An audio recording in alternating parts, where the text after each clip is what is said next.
Salam Indonesia, salam Nusantara dari Sabang sampai Merauke, dari Miangas sampai Pulau Rote. Mantaplah iman kita, mantaplah kasih kita, mantaplah pengharapan kita tentunya dalam Yesus Kristus yang menjadi Tuhan dan Juru Selamat kita dan Juru Selamat dunia. Jangan katakan bahwa Yesus bukan Tuhan, jangan katakan pula bahwa Yesus bukan Juru Selamat. Walaupun di luar sana ada banyak orang yang mengatakan Yesus itu bukan Tuhan, Yesus itu bukan Juru. Bahkan ada dokter pun banyak, profesor yang mengenal, yang betul-betul mendalami kebenaran firman Allah, tapi terpleset pada pengajaran yang tidak sesuai dengan firman Allah. Jangan ikuti, karena Yesus sudah berkata, akulah jalan dan kebenaran dan hidup, tiada seorang sampai kepada Allah kalau tidak melalui aku. Dan dia juga firman-Nya berkata, karena begitu besar kasih Allah akan dunia ini, sehingga ia mengaruniakan anaknya yang tunggal, supaya setiap orang yang percaya kepadanya tidak binasa, melainkan beroleh hidup yang kekal. Mantap! Jadi kalau engkau percaya memilih Yesus sebagai Tuhan dan Juru Selamatmu, engkau diberkati Tuhan, engkau dipulihkan oleh Tuhan. Pilih yang terbaik dan engkau melihat nikmatnya hidup bersama dengan Tuhan. Dan puji nama Tuhan, saya mengucapkan selamat malam bagi kita. Semoga kekuatan Tuhan, kekuatan firman, kekuatan Roh Kudus, kekuatan iman, kekuatan doa senantiasa menyertai hidup kita, sehingga kita adalah orang-orang yang selalu berkemenangan karena Tuhan. Mari kita sebelum rehat, kita ringankan hati kita, untuk hati kita, telinga kita untuk mendengarkan firman Allah. Mari kita berdoa. Terima kasih Tuhan, biarkan kami punya tujuan hidup dalam kerohanian kami ini. Dalam nama Yesus kami bersyukur dan berdoa. Haleluya. Amin. Saya akan bacakan di dalam 2 Korintus 5 ayat 14, demikian bunyinya. Sebab kasih Kristus yang menguasai kami, karena kami telah mengerti bahwa jika satu orang sudah mati untuk semua orang, maka mereka semua sudah mati. Haleluya. Jadi ini tentang kasih Tuhan, di mana Paulus mengatakan bahwa mereka dipenuhi kasih Tuhan. Mereka mengasihi Tuhan. Jadi karena mereka mengasihi Tuhan, Paulus mengasihi Tuhan. Dan dia berkata dengan jelas, hatinya dipenuhi dengan kasih Kristus. Artinya bahwa mengasihi Tuhan dalam kehidupannya sudah menjadi harga yang mutlak, karena Tuhan sudah terlebih dahulu mengasihi dia. Dan kita juga sebagai orang yang percaya, ini saya mau katakan kalau dalam bagian kedua ini, dia adalah nomor yang ke-5. Jadi mengasihi Tuhan. Dan kalau kita mengasihi Tuhan, Alkitab katakan kita menjauhi larangannya, melakukan kehendaknya, dan juga taat terhadap firman-Nya. Itulah orang-orang yang mengasihi Tuhan. Dan kemudian dia akan mengasihi juga sesamanya seperti dirinya sendiri. Kalau dia sudah merasakan kasih Tuhan, dia tidak akan makan sendiri kasih Tuhan itu, tapi dia akan share juga firman Allah itu bagi mereka. Dan mereka akan membagikan juga kasih Allah itu dalam hidup mereka. Yang kedua, kata firman Allah, melayani Tuhan. Jadi nanti bisa dibaca dalam Roma 1 ayat 9. Paulus telah mengambil keputusan untuk melayani Tuhan, walaupun banyak harga yang harus dia bayar dalam pelayanannya. Kita tahu bagaimana dia banyak kali mengalami penderitaan, banyak kali mengalami cambukan, melebihi dari sang guru agung. Tetapi apakah dia give up? Apakah dia menyerah? Tidak. Semakin cinta dia kepada Tuhan, semakin dia mengalami banyak persoalan, dia semakin menyerahkan diri kepada Tuhan. Dan semakin banyak kali Tuhan terlibat mengintervensi pelayanannya. Dan Tuhan menyertai juga dengan tanda-tanda yang heran, tanda-tanda yang ajaib dari pemberitaan-pemberitaan firman yang disampaikan. Dan saya rindu untuk terus melihat karya Allah itu sampai kapanpun, selama masih kita hidup dalam pelayanan di muka bumi ini. Sebagai hamba Allah yang melayani Tuhan, saya rindu melihat mujizat-mujizat Allah dalam kehidupan ini. Dan saya mau katakan, ketika kita melakukan dengan baik dan benar di hadapan Tuhan, maka kita akan melihat pertolongan dan kuasa Allah dinyatakan dalam kehidupan kita. Saya mau katakan kepada kita, ketika Tuhan yang kita muliakan, yang kita tinggikan, yang kita agungkan itu, yang kita layani itu dengan segenap hati. Jadi melayani Tuhan dengan segenap hati, memberitakan Injil dengan segenap hati, itu bisa saja juga melayani, mengunjungi, mendoakan orang-orang yang sakit, dan lain sebagainya. Tapi intinya adalah di mana kita melayani Tuhan sekaligus melayani jemaat Tuhan. Dan jangan melayani umat tetapi tidak melayani Tuhan. Di mana kita melayani Tuhan? Melalui doa dan kebenaran firman Allah. Dan dalam Kisah Rasul 6 ayat 4, para rasul mengatakan supaya kami bisa konsentrasi di dalam doa dan pelayanan akan firman Allah. Jadi dibutuhkan orang-orang yang betul-betul melayani Tuhan terlebih dahulu, baru melayani sesamanya. Melayani Tuhan dengan segenap hati, melayani jemaat dengan segenap hati. Jadi semua yang menilai itu bukan manusia, yang menilai itu adalah Tuhan. Dan saya mau katakan kepada kita, biar kita melayani Tuhan dengan segenap hati kita.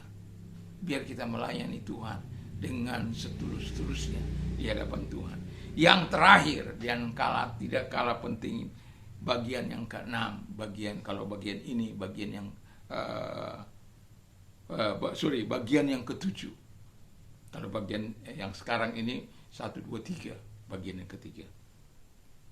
Nah, dalam Filipi 1 ayat 20 atau 1 Korintus 10 ayat 31, bahwa ketika kita melakukan apa saja, lakukanlah untuk kemuliaan Tuhan. Bukan untuk kemuliaan pribadi kita. Bukan untuk kita dimuliakan, disanjung, ditinggikan, bukan. Tapi apapun yang kita lakukan, lakukan untuk memuliakan Tuhan. Kasih kita memuliakan Tuhan. Pengenalan kita untuk memuliakan Tuhan. Pengenalan kita akan kuasa kebangkitan untuk memuliakan Tuhan. Hidup dalam persekutuan dan penderitaan, di dalam penderitaan Yesus untuk memuliakan Tuhan. Menjadi serupa dengan Yesus untuk memuliakan Tuhan. Wow! Dan melayani Tuhan untuk memuliakan Tuhan. Jadi apa saja yang kita lakukan, ujung-ujungnya adalah untuk kemuliaan Tuhan Yesus Kristus. Makan minum saja kita lakukan untuk kemuliaan Tuhan. Saya suka makan. Ya, saya suka makan.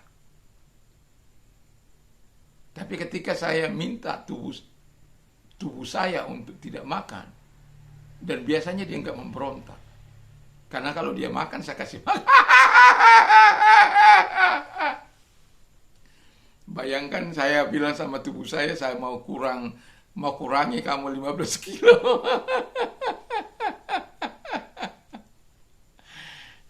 Nggak berontak itu.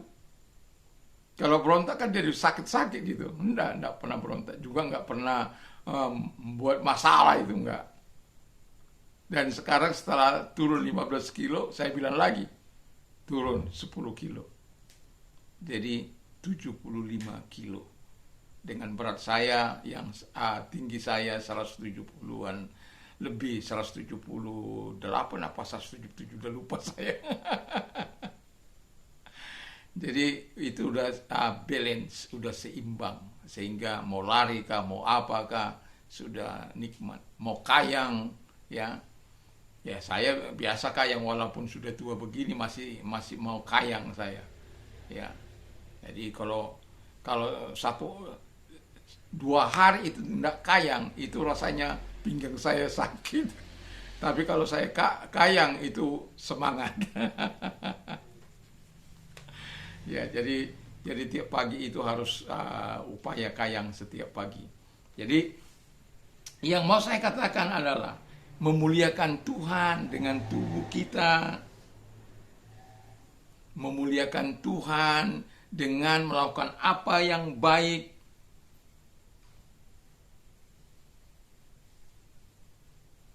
memuliakan Tuhan dengan penuh ya pujian kepada Tuhan. Jadi ada banyak cara kita memuliakan Tuhan, tapi tujuannya adalah yang terakhir ini, biar kita memuliakan Tuhan. Apapun yang kita kerjakan, terakhir adalah memuliakan Tuhan. Saya tidak tahu apakah tujuan hidup kita, tapi kalaupun kita tidak punya tujuan hidup, mari kita belajar seperti Paulus ini. Kalaupun kita tidak punya tujuan dalam tahun ini, mari dalam hal rohani miliki. Jadi saya sebelum mengambil 2 puasa saya selama 50, kira-kira 50 sampai 50 hari ke depan, memang bukan sesuatu yang mudah, karena ada banyak tantangan, ada banyak hal, ada banyak kegiatan yang kadang-kala ya kalau kegiatannya sore mungkin tidak ada masalah bagi saya, tapi kalau kegiatannya tengah hari itu menggoda. Ya, jadi mau saya katakan kepada kita adalah, mari kita ada rencana-rencana dalam hidup kita, ada tujuan-tujuan yang kita lakukan, baik tujuan fisik kita, tujuan keluarga kita, tujuan hidup kita, masing-masing kita punya. Tapi kalau kita tidak punya rencana dalam kehidupan ini, tidak punya tujuan dalam hidup ini, mari dengarkan khotbah pertama dan kedua, supaya kita bisa, oh ini loh tujuan yang dikehendaki oleh Allah, ini loh yang mau Tuhan mau kita lakukan dalam kehidupan kita, sehingga kita tahu bagaimana pemakaian Tuhan bagi Paulus, pengurapan Tuhan bagi Paulus, dan nama Tuhan dipuji dan dipermuliakan. Apapun tujuan kita dalam hidup ini, pastikan selalu terikat dengan Tuhan. Apapun yang kita lakukan dalam tujuan keluarga kita, pastikan terikat dengan Tuhan. Apapun tujuan pribadi kita, pastikan terikat dengan Tuhan. Supaya apa? Ketika tujuan-tujuanmu itu terikat kepada Tuhan, maka Tuhanlah yang akan dimuliakan, Tuhanlah yang akan dimasukkan, Tuhanlah yang akan ditinggikan. Sehingga setiap kali kita, mungkin ketika Tuhan berikan keberhasilan, ketika Tuhan berikan hal-hal yang indah bagi kita, kita katakan itu semuanya karena Tuhan, karena kebaikan Tuhan, karena pertolongan Tuhan, karena kasih Tuhan, karena cinta Tuhan, karena Tuhan, karena Tuhan, karena Tuhan, karena Tuhan, karena Tuhan, bukan karena saya. Wow, mantap. Kalau iman sudah seperti itu, luar biasalah kita diberkati Tuhan. Terima kasih Tuhan Yesus memberkati kita. Mari kita tunduk kepala, kita berdoa. Terima kasih bagian yang kedua ini, kami bisa mengasihi Tuhan, kami bisa melayani Tuhan, kami bisa memberikan kemuliaan bagi Tuhan. Terpujilah Engkau Tuhan. Dan kami juga berdoa, kiranya Tuhan terus menolong kami. Dan bagi engkau yang sakit, saya mau berdoa bagimu. Taruh di tempat yang sakit tangan kirimu dan satu mengarah kepada Tuhan. Kita akan berdoa bahwa Tuhan tidak mengenal jarak, ruang maupun waktu. Dia mampu menjamah engkau. Dan mari kita berdoa. Kita satukan hati kita. Bapa di surga, kami hanya melakukan bagian kami, yaitu sebagaimana firman-Mu, mendoakan orang sakit dan mengusir setan-setan dalam nama Tuhan Yesus Kristus. Kami tidak bisa menumpangkan tangan atas mereka, tapi Tuhan bisa menumpangkan tangan atas mereka. Dan saat ini dalam nama Tuhan Yesus, tumpangkan tangan atas mereka, jamah mereka, sembuhkan mereka oleh bilur-bilurmu, mereka sembuh oleh kuasa, mereka sembuh oleh jamahanmu, oleh mujizatmu, mereka sembuh dalam nama Yesus. Terima kasih Tuhan Bapa di surga. Apapun sakit penyakit mereka, Allah yang mengangkat segala sakit penyakit itu di dalam nama Yesus. Terima kasih. Dan kalau engkau mengalami masalah yang berat dalam hidupmu, serahkan semua dalam tangan Tuhan. Kalau engkau orangnya, mari angkat kedua belah tanganmu, tanda penyerahan total kepada Tuhan.